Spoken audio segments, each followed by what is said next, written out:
അതായത് വിലാപയാത്രയെ അനുഗമിച്ചുകൊണ്ടുള്ള വാഹനങ്ങൾ ഈ സ്കൂളിൻ്റെ മുൻവശത്തേക്ക് എത്തിത്തുടങ്ങിയിട്ടുണ്ട് എന്നുള്ള രീതിയിലാണ് നമുക്കിപ്പോൾ മനസ്സിലാക്കാനായിട്ട് കഴിയുന്നത്.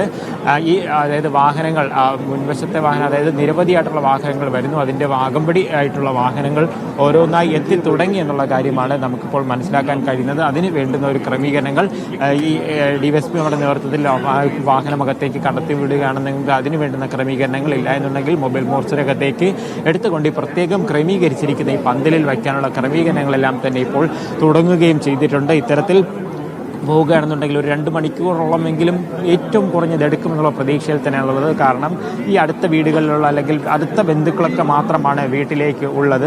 ഈ പൊതുദർശനം ഇവിടെ സ്കൂളിലേക്ക് കൂടുതൽ സമയം മാറ്റിയതിൻ്റെ ഒരു പ്രധാന കാരണവും അതുതന്നെയാണ്. വീട്ടിൽ ഉള്ള സ്ഥലപരിമിതി ഒരു പ്രധാന വിഷയമാണ്. ഇത്രത്തോളം ആളുകൾ ആ വീട്ടിലേക്ക് ഇരച്ചെത്തിക്കഴിഞ്ഞാൽ അവിടെ അത് നിയന്ത്രിക്കാനോ അല്ലെങ്കിൽ അവിടെ നിൽക്കുന്നതിനുള്ള ഒരു സ്ഥല ക്രമീകരണങ്ങൾ കൃത്യമായി തന്നെ ഇല്ല. അതുകൊണ്ട് തന്നെയാണ് സ്കൂളിലേക്ക് ഇത്തരത്തിൽ കൂടുതൽ ആളുകൾ എത്തുകയും അതിനുള്ളൊരു ക്രമീകരണം സ്കൂളിൻ്റെ ഭാഗത്തുനിന്ന് മാനേജ്മെൻറ്റ് ഭാഗത്തുനിന്ന് ഒരുക്കി നൽകുകയും ചെയ്തിരിക്കുന്നത്. നേരത്തെ ഈ പറഞ്ഞതുപോലെ തന്നെ ഈ ആളുകൾ ഇവിടേക്ക് എത്തുന്ന ആളുകൾ എല്ലാവരും തന്നെ പലരും ചില ആളുകളൊക്കെ വാർത്തയിൽ കണ്ടറിഞ്ഞൊക്കെ വന്ന ആളുകളൊക്കെ ഉണ്ട്.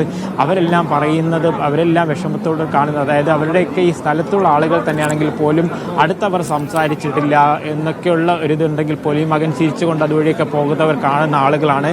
കഴിഞ്ഞ ദിവസം വ്യക്തിപരമായി ഈ സ്കൂളിൽ ഈ ഭക്ഷണം പാകം ചെയ്യുന്ന അമ്മയോട് സംസാരിച്ചപ്പോൾ അമ്മയും പറയുന്നതാണ്, ഉച്ചയ്ക്ക് ഭക്ഷണമൊക്കെ കഴിക്കാൻ വരുമ്പോൾ വെറുതെ കഴിച്ചിട്ട് അങ്ങ് പോകുകയല്ല. ഈ വർഷം വന്നതാണെങ്കിൽ പോലും ഒന്ന് തന്നോട് കുശലമൊക്കെ ചോദിച്ച് കുറച്ച് കാര്യമൊക്കെ സംസാരിച്ചിട്ടൊക്കെയാണ് പോകുന്നതെന്ന് ആ പ്രായമായ ഒരു അമ്മ പറയുമ്പോൾ ആ അമ്മ പോലും ഒന്ന് വിതുമ്പുന്നുണ്ടായിരുന്നു. അപ്പോൾ അത്രത്തോളം പ്രിയപ്പെട്ടവനായിരുന്നു മിഥുൻ എന്നുള്ള കാര്യമാണ് അതിൽ നിന്ന് വ്യക്തമാകുന്നത്. 13 വർഷമാണ് ഈ ഭൂമിയിൽ ആ കുഞ്ഞിന് ജീവിക്കാൻ കഴിഞ്ഞത്. ഈ സ്കൂളിലെത്തിയതാകട്ടെ ഏകദേശം ഈ അധ്യയന വർഷത്തിലായിരുന്നു. വലിയ സ്വപ്നങ്ങളുമായി സ്കൂളിലേക്ക് കടന്നു വന്ന പ്രിയമകൻ തൻ്റെ ആ സ്വപ്നങ്ങളെല്ലാം തന്നെ പാതി വഴിയിൽ ഉപേക്ഷിച്ചപ്പോൾ ഒട്ടും പ്രതീക്ഷിക്കാത്ത അപ്രതീക്ഷിതമായ ഒരു അപകടം ഉണ്ടാവുകയും ആ അപകടത്തിൽ ജീവൻ നഷ്ടപ്പെട്ട് ഈ ലോകത്തിൽ നിന്നും അതുപോലെ തന്നെ ഈ അപകടം നോക്കുമ്പോൾ ആരും കരുതിക്കൂട്ടി ചെയ്തതല്ല, മനഃപൂർവ്വം ഉണ്ടാക്കി വെച്ചൊരു അപകടമൊന്നുമല്ല. പക്ഷേ അധികാരികളുടെ അനാസ്ഥ കൊണ്ടുണ്ടായ ഒരു അപകടമാണ് എന്ന് നമുക്ക് പറയാം. പക്ഷേ എങ്കിലും മിഥുന്റെ വിയോഗമുണ്ടാക്കിയ ആഘാതം ചെറുതല്ല.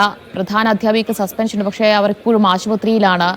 ഇതിന്റെ വേദനയിൽ ഈ ഒരു അപകടത്തിന്റെ ആഘാതത്തിൽ, അതായത് ആ സ്കൂളിന് ഈ അപകടം നൽകുന്ന ആഘാതം വളരെ വലുതല്ലേ? ഹലോ, തേവൽക്കര ബോയ്സ് ഹൈസ്കൂൾ എന്ന് പറയുന്നത് 1917 സ്ഥാപിതമായ ഒരു സ്കൂളാണ്. ആ സ്കൂളിൻ്റെ ചരിത്രത്തിൽ ഇത്തരത്തിലൊരു അപകടമോ മറ്റ് പ്രശ്നങ്ങളോ ഇതിനു മുൻപൊന്നും തന്നെ ഉണ്ടായിട്ടില്ല എന്നുള്ളതാണ് ഇവിടെയുള്ള ജീവനക്കാരോടൊക്കെ സംസാരിക്കുമ്പോൾ നമുക്ക് മനസ്സിലാക്കാൻ കഴിഞ്ഞൊരു കാര്യം. പക്ഷേ എങ്കിൽ അത്തരത്തിലുള്ള കാര്യങ്ങൾ മനസ്സിലാക്കുമ്പോൾ തന്നെ എങ്ങനെയാണ് അതായത് ഇപ്പോൾ ഇതിൻ്റെ മൃതദേഹവും വഹിച്ചുകൊണ്ടുള്ള വാഹനം ഇവിടെ എത്തിയിട്ടുണ്ട് എന്നുള്ള കാര്യമാണ് നമുക്കിപ്പോൾ അതായത് അത്തരത്തിലൊരു ക്രമീകരണമാണ് മനസ്സിലാക്കാൻ കഴിയുന്നത്. ഒരു പക്ഷേ ഷൈജു ഈ സ്കൂളിന് പുറത്തുള്ളതുകൊണ്ട് തന്നെ അത്തരത്തിൽ കൂടുതൽ കാര്യങ്ങൾ മനസ്സിലാക്കാൻ കഴിയുമെന്ന് തോന്നുന്നു. പോലീസ് കൂടുതൽ സജ്ജീകരണങ്ങളുമായി ഇവിടേക്ക് എത്തി ഇവിടെ നിൽക്കുന്ന, അതായത് ഇതിനുള്ളിൽ ഈ പന്തലിനുള്ളിൽ കൂടി നിൽക്കുന്ന ആളുകളെയൊക്കെ തന്നെ ഇപ്പോൾ പുറത്താക്കി ഇവിടെ ഈ മൃതദേഹവും വഹിച്ചുകൊണ്ടുള്ള ആ ഒരു വാഹനമകത്തേക്ക് കയറിയതിനു ശേഷം മൊബൈൽ മോർച്ചറി ഇവിടെ തന്നെ, അതായത് ഈ ചുവന്ന പരവതാനി വിരിച്ച ഈ സ്ഥലത്ത് അത് വയ്ക്കുന്നതിന് വേണ്ടിയുള്ള ക്രമീകരണങ്ങളാണ് ഇപ്പോൾ പോലീസ് ഉദ്യോഗസ്ഥരുടെ ഭാഗത്ത് നിന്നും ക്രമീകരണങ്ങൾ ചെയ്തുകൊണ്ട് ഒരുക്കിക്കൊണ്ടിരിക്കുന്നത്. അതായത് വാഹനങ്ങളുടെ ഒരു ശബ്ദം കേൾക്കാനായി കഴിയുന്നുണ്ട്. കൂടുതൽ ഈ വിലാപയാത്രയെ അനുഗമിച്ചുകൊണ്ടുള്ള വാഹനങ്ങളെല്ലാം തന്നെ അതിൻ്റെ ഒപ്പമുള്ള വാഹനങ്ങൾ ഓരോന്നായി ഇവിടേക്ക് എത്തുകയാണ്. ഒട്ടും വൈകാതെ തന്നെ അതായത് ഈ പന്തലിലേക്ക് എത്തിക്കുകയും അധ്യാപകരുടെ നേതൃത്വത്തിൽ ഈ സ്കൂളിൽ മിഥുനെ പഠിപ്പിച്ച അധ്യാപകർ, മിഥുന് കണ്ട് പരിചയമുള്ള അധ്യാപകർ, മിഥുൻ്റെ ഒപ്പം തന്നെ അടുത്തടുത്ത ക്ലാസ്സുകളിലൊക്കെ പഠിപ്പിച്ച അധ്യാപകരുടെ നേതൃത്വത്തിലായിരിക്കും അവരായിരിക്കും ഈ മൃതദേഹം ഏറ്റുവാങ്ങി ഈ പന്തലിലേക്ക് വയ്ക്കുക എന്നുള്ള കാര്യമാണ് നമുക്കിപ്പോൾ മനസ്സിലാക്കുന്നത്. അതിനുള്ള ക്രമീകരണങ്ങൾ നടത്തുന്നതാണ് ആ ദൃശ്യങ്ങളിൽ കാണുന്നത്. മിഥുൻ്റെ മൃതദേഹവും വഹിച്ചുകൊണ്ടുള്ള ആംബുലൻസ് സ്കൂളിൻ്റെ പ്രധാന കവാടത്തിൽ ഇപ്പോൾ എത്തിയിട്ടുണ്ട്. നിമിഷങ്ങൾക്കകം തന്നെയായിരിക്കും ഈ പന്തലിലേക്ക് ആ മൃതദേഹം എത്തിക്കുകയും ചെയ്യുന്നത്. അതിനുശേഷം പൊതുദർശനം ആരംഭിക്കും. ആ മൃതദേഹം എത്തുമ്പോൾ തന്നെ ആളുകൾ അവിടെ വലിയ രീതിയിൽ തടിച്ചുകൂടുകയും അതിനോട് അടുക്കാൻ ശ്രമിക്കുമ്പോൾ വലിയ രീതിയിലുള്ള ഒരു പോലീസ് സന്നാഹവും ഒപ്പം തന്നെ NCC ഉൾപ്പെടെയുള്ള കേഡറ്റുകളുടെ സഹായങ്ങളോട് കൂടിയാണ് ഈ തിരക്കിനെ നിയന്ത്രിച്ചുകൊണ്ട് മിഥുൻ്റെ മൃതദേഹം വഹിച്ചുകൊണ്ടുള്ള വിലാപയാത്രയിൽ നിന്നും മിഥുൻ്റെ മൃതദേഹം ഈ ഷെഡിലേക്ക് എടുത്ത് വയ്ക്കാനായി പോകുന്നത്. ഒട്ടും പ്രതീക്ഷിക്കാതെ കഴിഞ്ഞ രണ്ട് ദിവസം മുൻപ് വരെ ഈ സ്കൂളിൽ ഓടി നടന്ന ഒരു മിടുക്കനായ ഒരു കുഞ്ഞ്, ആരും പ്രതീക്ഷിക്കാതെ അധ്യാപകരോടൊക്കെ സംസാരിച്ച് ചിരിച്ചു കളിച്ച് നടന്ന മിടുക്കൻ. പക്ഷേ ഇപ്പോൾ ഇതാ 2 ദിവസങ്ങൾക്കിപ്പുറം താൻ പഠിച്ച, താൻ വലിയ പ്രതീക്ഷയോടുകൂടെ വലിയ സ്വപ്നങ്ങളോടുകൂടെ എത്തിയ ആ സ്കൂളിൽ വീണ്ടും എത്തുന്നത് ആ പ്രിയ മകൻ്റെ ചേതനയേറ്റ ശരീരം എന്നുള്ളതാണ് ഏറ്റവും വേദനിപ്പിക്കുകയും വിഷമിപ്പിക്കുകയും ചെയ്യുന്ന ഒരു കാര്യം. അതുതന്നെയാണ് ഇവിടെ കൂടിയിരിക്കുന്ന ആളുകളുടെ കണ്ണ് നിറയിച്ചു പോകുന്ന ഒരു കാര്യമെന്ന് പറയുന്നതും പ്രത്യേകം. അതായത് വലിയ രീതിയിലുള്ളൊരു തിരക്കുള്ളത് കൊണ്ട് തന്നെ അവിടെ നേരിട്ട് വാഹനത്തിനുള്ളിലേക്ക് പക്ഷേ പ്രവേശിക്കാൻ കഴിയാതെ വരുന്നു എന്നുള്ളതാണ് മനസ്സിലാക്കുന്നത്. അതുകൊണ്ട് തന്നെ പോലീസ്, ശാസ്താംകോട്ട ഡിവൈഎസ്പിയുടെ നേതൃത്വത്തിലുള്ള പോലീസ് ഉദ്യോഗസ്ഥർ ഉൾപ്പെടെ ഇടപെട്ടുകൊണ്ട് അവിടെ വേണ്ടുന്ന സജ്ജീകരണങ്ങൾ, അതായത് മൃതദേഹം വഹിച്ചുകൊണ്ടുള്ള മഞ്ചം അകത്തേക്ക് എടുത്ത് വയ്ക്കുന്നതിനുള്ള ഒരു ക്രമീകരണമാണ് ഇപ്പോൾ ഒരുക്കിയിരിക്കുന്നത് വലിയ രീതിയിൽ. അതായത് നേരത്തേക്ക് പുറത്തുനിന്ന പല ആളുകൾ പോലും ഇപ്പോൾ ഇരച്ച് സ്കൂളിൻ്റെ ആ പ്രധാന കവാടത്തിനുള്ളിലേക്ക് കയറുന്നു എന്ന് പറയാതെ അകത്തേക്ക് കയറുന്നത് തന്നെയാണ് ഈ തിരക്ക് കൂടാനുള്ള ഒരു കാരണവും. പോലീസ് അതിനുവേണ്ടുന്ന ഒരു ക്രമീകരണങ്ങൾ ഇപ്പോൾ ഒരുക്കിക്കൊണ്ടിരിക്കുന്നത് നമുക്ക് കാണാൻ കഴിയുന്നത് അത് തന്നെയാണ്. വലിയ രീതിയിൽ ആ ദൃശ്യങ്ങളിൽ നിന്ന് നമുക്ക് കൃത്യമായി കാണാൻ കഴിയുന്ന കാര്യങ്ങൾ അത് തന്നെ. വലിയ രീതിയിലുള്ള ഒരു ജനക്കൂട്ടം തന്നെയാണ് ഈ സ്കൂളിലേക്ക് എത്തിക്കുന്ന ആ മിഥുൻ്റെ മൃതദേഹത്തെ അവസാനമായി ഒരു നോക്ക് കാണുന്നതിന് വേണ്ടി ഈ സ്കൂളിലേക്ക്, തേവലക്കര ബോയ്സ് ഹൈസ്കൂളിലേക്ക് ഒഴുകി എത്തിക്കൊണ്ടിരിക്കുന്നത്. അത്തരത്തിൽ ഉള്ള ഒരു ക്രമീകരണങ്ങൾ തന്നെയാണ്. അതായത് നമുക്ക് ആ വാഹനം മുകളിൽ നിന്നുള്ള ദൃശ്യങ്ങളിൽ നമുക്ക് കാണാൻ സാധിക്കും. ആംബുലൻസ് ഇപ്പോൾ അവിടെ എത്തി നിർത്തിയിട്ടുണ്ട്. സ്കൂളിനുള്ളിലേക്ക് തന്നെയാണ് ആംബുലൻസ് കയറ്റി നിർത്തിയിട്ടുള്ളത്. പക്ഷേ പൂർണ്ണമായിട്ടും അത് കയറ്റാൻ കഴിഞ്ഞിട്ടില്ല. ആ ആംബുലൻസിൻ്റെ മുന്നിലും പിന്നിലുമായി എത്രത്തോളം ആളുകൾ തടിച്ചു കൂടിയിട്ടുണ്ടെന്നുള്ളത് നമുക്ക് ആ ദൃശ്യങ്ങളിൽ നിന്ന് വ്യക്തമായി കാണാനായിട്ട് സാധിക്കുന്നുണ്ട്. അതായത് അവിടെ നിന്നും ആ ആംബുലൻസിൽ നിന്നും ഇപ്പോൾ മൃതദേഹം വഹിച്ചുകൊണ്ടുള്ള ആ ഒരു മഞ്ചം പുറത്തേക്ക് എടുക്കാനുള്ള ഒരു ക്രമീകരണമാണ് ചെയ്തുകൊണ്ടിരിക്കുന്നത്.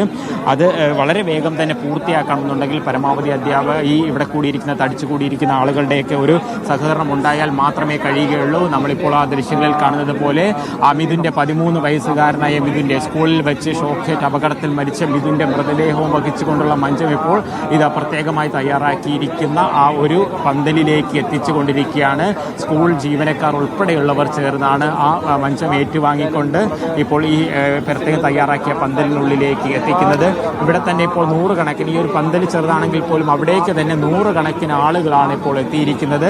ആ ദൃശ്യങ്ങൾ നമുക്കിപ്പോൾ കാണാനായിട്ട് സാധിക്കും. ആ മൃതദേഹവും വഹിച്ചുകൊണ്ട് അകത്തേക്ക് പ്രവേശിപ്പിക്കാനുള്ള ഒരു എത്തിച്ചുകൊണ്ടിരിക്കുകയാണ്. അധികം വൈകാതെ തന്നെ, അതായത് അധ്യാപകരും വിദ്യാർത്ഥികളും രക്ഷിതാക്കളും മറ്റ് ഇതിനെ കണ്ട് പരിചയമുള്ളവർ, നാട്ടുകാരായിട്ടുള്ള ആളുകളെല്ലാം തന്നെ ഇവിടേക്ക് വലിയ രീതിയിൽ, അതായത് പോലീസ് നേരത്തെ ഒരുക്കിയിരുന്ന ക്രമീകരണങ്ങൾ, സ്കൂള് നേരത്തെ ഒരുക്കിയിരുന്ന ക്രമീകരണങ്ങൾ എല്ലാം തന്നെ ഭേദിച്ചുകൊണ്ട്, അതായത് ഇപ്പോൾ നിയന്ത്രിക്കാൻ കഴിയാത്ത അത്രയുമായിട്ടുള്ള ഒരു തിരക്കാണ് ഇവിടെ അനുഭവപ്പെട്ടുകൊണ്ടിരിക്കുന്നത്. അതായത് നേരത്തെ 2 വശത്തു കൂടെ പോകണം എന്നുള്ള ക്രമീകരണങ്ങളൊക്കെ ഒരുക്കിയെങ്കിൽ പോലും ഈ മൃതദേഹവും വഹിച്ച് അപ്രതീക്ഷിതമായി കൂടുതൽ ആളുകൾ ഇവിടേക്ക് എത്തിയതോടുകൂടെ അത് നിയന്ത്രിക്കാൻ കഴിയാതെ വരുന്ന, ഒരുപക്ഷെ ഈ ആളുകളൊക്കെ അന്തിമോപചാരം അർപ്പിച്ചതിന് ശേഷം മാറിയാൽ മാത്രമായിരിക്കും ഇനി തുടർന്ന് മറ്റാളുകൾക്ക് ഇവിടേക്ക് പ്രവേശിക്കാൻ കഴിയുക. നമുക്ക് ആ ദൃശ്യങ്ങളിൽ തന്നെ കാണാനായിട്ട് സാധിക്കുന്നുണ്ട് എത്രത്തോളം ആളുകളാണ് അവിടേക്ക് ഒരുമിച്ച് കൂടി എത്തിയിരിക്കുന്നത് എന്നുള്ളത് ആ ദൃശ്യങ്ങളിൽ നിന്ന് തന്നെ നമുക്ക് വ്യക്തമായി മനസ്സിലാകുകയും ചെയ്യുന്നുണ്ട്. അപ്പോൾ ആളുകൾ കൂടുതലായി ഇവിടേക്ക് എത്തിച്ചേർന്നിരിക്കുന്നത്. ഇതുവരെ അന്തിമോപചാരം, അതായത് പൊതുദർശനം ആരംഭിച്ചിട്ടില്ല. മൃതദേഹം ക്രമീകരണങ്ങൾ ഒരുക്കിക്കൊണ്ട് മൃതദേഹം ഇവിടെ വയ്ക്കാൻ വേണ്ടിയുള്ള ഒരു ക്രമീകരണമാണ് ഇപ്പോൾ ചെയ്യുന്നത്. മറ്റ് ഇതിനകത്തേക്ക്, അതായത് ഈ പന്തലിനുള്ളിലേക്ക് കയറിയ ആളുകളേക്ക് മാറ്റിക്കൊണ്ട് അത്തരത്തിലുള്ള ഒരു ക്രമീകരണം ഒരുക്കാനുള്ള സജ്ജീകരണമാണ് പോലീസിന്റെ നേതൃത്വത്തിൽ ചെയ്തുകൊണ്ടിരിക്കുന്നത്. അതിനുശേഷമായിരിക്കും മിഥുന്റെ പൊതുദർശനം ആരംഭിക്കുക. ഇവിടേക്ക് എത്തിയിരിക്കുന്ന ഓരോ ആളുകളും, അതായത് അവസാനത്തെ ഒരാൾ പോലും കണ്ടു മടങ്ങിയതിന് ശേഷം മാത്രമായിരിക്കും ഈ മൃതദേഹം ഇവിടെ നിന്നും വീട്ടിലേക്ക് പോകാനുള്ള ഒരു കൊണ്ടുപോവുക എന്നുള്ള ഒരു കാര്യം തന്നെയാണ് അധികൃതരെല്ലാം തന്നെ പറയുകയും ചെയ്തിരിക്കുന്നത്. അത്തരത്തിലുള്ള ഒരു ക്രമീകരണം തന്നെയാണ് ഇപ്പോൾ അവരെല്ലാം ഒരുക്കിയിരിക്കുന്നത്. പക്ഷേ വലിയ രീതിയിലുള്ള ഒരു തിക്കും തിരക്കും ഉണ്ടാകുന്നത്, വലിയ ഒരു ബുദ്ധിമുട്ടുണ്ടാകുന്നു. അപ്പോൾ ആളുകളെല്ലാം അതിന് പരമാവധി ഈ ആളുകളോടൊപ്പം ചേർന്നുകൊണ്ട് ഇപ്പോൾ ഈ പോലീസ് പറയുന്ന നിർദ്ദേശമനുസരിച്ച് ആളുകൾ മാറുകയും ചെയ്യുന്നുണ്ട്. കാര്യം എത്രയും വേഗം പൂർത്തിയാക്കി പൊതുദർശനം 10 മണിക്കാണ് പറഞ്ഞിരുന്നെങ്കിൽ പോലും ഇപ്പോൾ അതിനൊന്നും കഴിയാതെ വന്ന് ഇത്രത്തോളം സമയമെടുക്കുകയും ചെയ്തിട്ടുണ്ട്. അപ്പോൾ ഇത്തരത്തിൽ തിരക്ക് തുടർന്നു കഴിഞ്ഞാൽ വീണ്ടും ഈ ചടങ്ങുകളുടെയൊക്കെ തന്നെ സമയം വൈകും എന്നുള്ള ഒരു ബുദ്ധിമുട്ടുള്ളത് കൊണ്ട് തന്നെയാണ് പോലീസ് പരമാവധി സഹകരിക്കണമെന്ന് പറഞ്ഞുകൊണ്ട് ആളുകളെല്ലാം തന്നെ ഇവിടെ നിന്ന് ഇപ്പോൾ മാറ്റിക്കൊണ്ടിരിക്കുന്നത്. എന്തായാലും